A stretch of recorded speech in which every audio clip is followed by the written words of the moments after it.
Les Noirs ne sont pas assez intelligents pour jouer au football, ils manquent clairement de concentration. C'est bien connu, ils sont incapables de rester concentrés très longtemps sur la même tâche.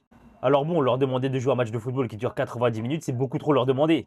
Bien évidemment, c'est pas moi qui tiens ces propos, c'est ce bougla Bogdanovic. Sa phrase exacte c'est: je ne suis pas raciste, mais les joueurs noirs n'ont pas la concentration pour tenir plus de 60 à 80 minutes. Vous pensez que la sortie elle est lunaire? Attendez de savoir pourquoi est-ce qu'il a dit ça.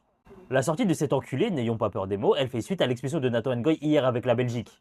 Suite à une erreur défensive, il est en position de dernier défenseur, il fait faute et il prend carton rouge.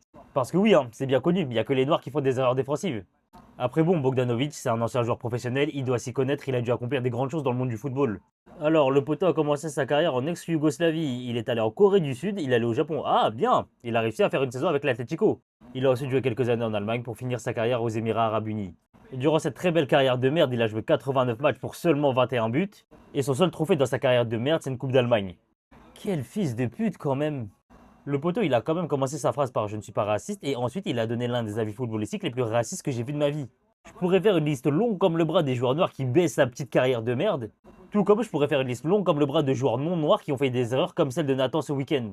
Mais au final, ça servirait à rien parce que sur le plateau, ils ont fait exactement ce que je viens de vous décrire, c'est-à-dire donner des exemples et des contre-exemples, et malgré ça, le poteau ne s'est pas excusé.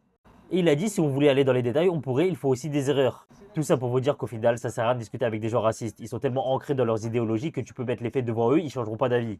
Au final, faut juste leur dire d'aller baiser leur mère.